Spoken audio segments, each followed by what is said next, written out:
The various treatments that may be given to raw sewage before disposing it off. It shall be worthwhile to first discuss the various methods and sources of disposal of sewage.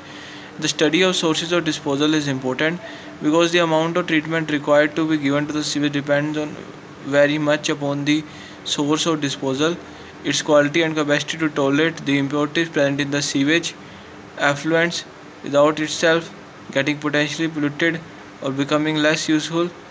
There are two general methods of disposing of the sewage effluents. First, dilution, that is disposal in water, and B, effluent irrigation or broad irrigation or sewage farming, that disposal on land. Disposal by dilution is more common of these methods which are described below. Disposal by dilution. Disposal by dilution is the process whereby the treated sewage or the effluent from sewage treatment plant is discharged into a river, stream, or a large body of water such as lake or sea. The discharged sewage in due course time is purified by what is known as self-purification process of natural waters. The degree and amount of treatment given to raw sewage before it off into river, stream is caution will definitely depend not only upon the quality of raw sewage but also upon the self-purification capacity of the river, stream, and the intended use of its water. Conditions favoring disposal by dilution.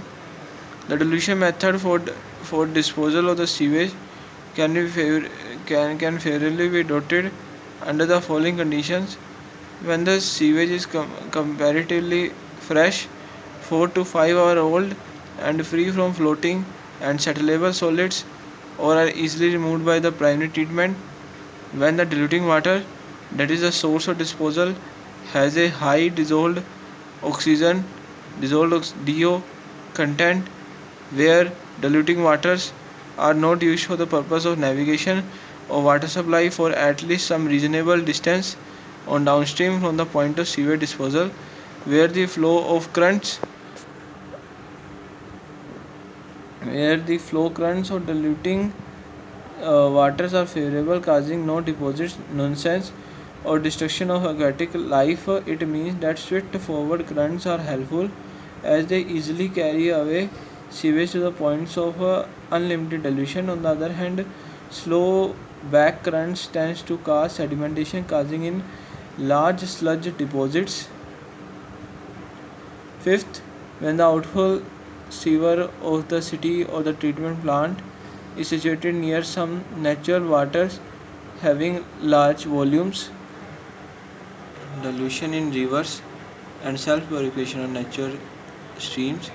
When sewage is discharged into a natural body of water, the receiving water gets polluted due to waste products present in sewage effluents, but the conditions do not remain so forever because the natural forces of purification such as dilution, sedimentation, oxidation, reduction in sunlight, etc., go on acting upon the pollution elements and bring back the water into the original condition. This automatic purification of polluted water in due course is called the self-purification phenomenon. However, if the self-purification is not achieved successfully either due to too much of pollution discharged into it or due to other causes, the riverbed itself will not get polluted, which in turn may also pollute the sea where the river outfalls.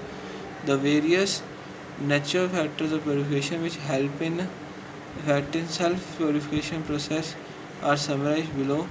Physical forces are dilution and dispersion, sedimentation, and sunlight acting through biochemical reaction. Chemical forces aided by biological forces called biochemical force are oxidation, bio reduction. These forces are described below. Dilution and dispersion. When the putrescible organic matter is discharged into a large volume of water contained in the river stream, it gets rapid dispersed and diluted the action, thus resulting in diminishing the concentration of organic matter and thus reduces the potential nuisance of sewage when sewage of concentration Cs flows at a rate Qs into the river stream with the concentration Cr at a rate Qr. The concentration C of the resulting mixture is given by CsQs plus CrQr is equal to C into Qs plus Qr, where C is equal to Cs into Qs plus Cr into Qr over Qs plus Qr. The equation is applicable separately to concentration of different impurities such as oxygen content, BOD, suspended sediments, and other characteristic contents of sewage. Sedimentation: the soluble solids present in sewage effluent will settle down into the bed of the river near the outfall of the sewage, thus helping in self-purification process. Sunlight: the sunlight has a bleaching and stabilizing effect of bacteria. It also helps certain microorganisms to drive energy from it and convert themselves into food for other forms of life, thus absorbing carbon dioxide and releasing oxygen by a process known as photosynthesis. Oxidation: the oxidation of organic matter present in sewage effluent will start as soon as sewage outfalls into the river water containing dissolved oxygen. The deficiency of oxygen so created will be filled up by the atmospheric oxygen.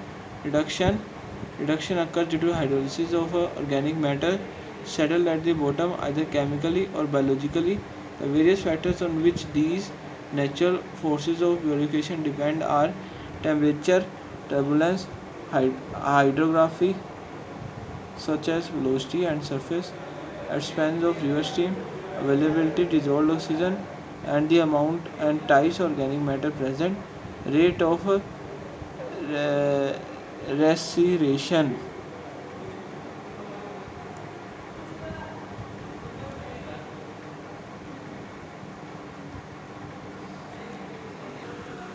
Zones of pollution in a river stream. A polluted stream undergoing self-purification can be divided into the following four zones: zone of degradation, zone of active decomposition, zone of recovery, and zone of cleaner water. Zone of degradation or zone of pollution. This zone is found for certain length just below the point where the sewage discharges into the river stream. This zone is characterized by water becoming dark and turbid with formation of sludge deposits at the bottom. Dissolved oxygen is reduced to about 40% of the saturation value. Zone of active decomposition. This zone is marked by the heavy pollution. It is characterized by water becoming grayish and darker than in the previous zone.